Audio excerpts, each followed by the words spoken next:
সবাই কেমন আছেন? আলহামদুলিল্লাহ, সবাইকে দেখে ভালো লাগছে। আসলে আবহাওয়া অনেক গরম, তাই না? তারপরেও যে আপনারা এখানে আছেন সবাইকে দেখে খুবই ভালো লাগছে। আর অসংখ্য শ্রদ্ধা জানাই আজকে, যার কারণে হচ্ছে এত সুন্দর একটা আয়োজন আমরা পাচ্ছি। কবি নজরুল ইসলাম রানা, তার চরণে অনেক অনেক ভক্তি রাখি এত সুন্দর একটা আয়োজন করার জন্য। আরও শ্রদ্ধা জানাচ্ছি পথিক সুমন ভাই, যার কারণে আজকে যার সাথে করে এখানে আসা। তো আমরা এই ঢাকা থেকে এসছি, ঢাকা থেকে এই পর্যন্ত আসাটা অনেকটা দূরত্ব, তাই না? তো তারপরে আসলাম যে এই এলাকাতে কখনো আসিনি, এই প্রথম আমার আসা এখানে। তো আমি গান করে থাকি বাংলাদেশ টেলিভিশনে, আরও গান করে থাকি বাংলাদেশের বিভিন্ন জেলায়। মূলত বাউল সঙ্গীত করে থাকি, ফকির লালন সাইজির গান করে থাকি, আব্দুল করিমের গান করে থাকি। তো আজকে চেষ্টা করছি, যেহেতু আজকে বাউল আব্দুল করিমের দেশে এসেছি, একদম হচ্ছে তার জন্মস্থান, তাই তো? তো শুরুতে তার প্রতি শ্রদ্ধা রেখে একটি গান করব। গানের কথায় যদি কোথাও কোনো ভুল থাকে, যেহেতু আপনারা এখানকার বাসিন্দা, আমি না, নিজ করে ক্ষমা করবেন। একটু ভোকালের দৃষ্টি আকর্ষণ করছি, মনিটরে ভোকালটা একদম লাউড বাড়ানো। আর আজকে আমাদের শিল্পী জন্টি যারা আছেন তাদের সাথে আমার প্রথম দেখা, সবাইকে অনেক অনেক শ্রদ্ধা জানাচ্ছি যে প্রথম পথ চলা সুন্দর হবে, মসৃণ হবে ইনশাআল্লাহ।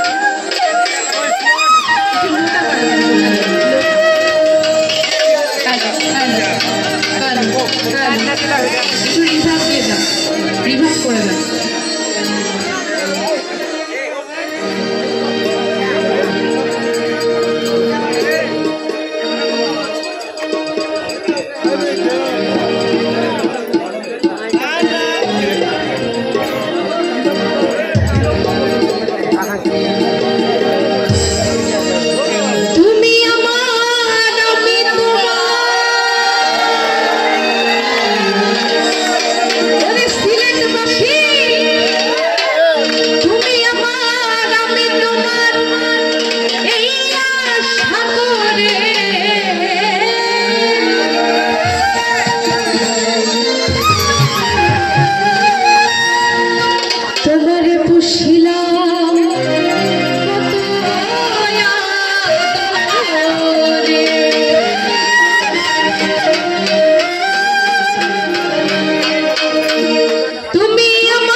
তোমার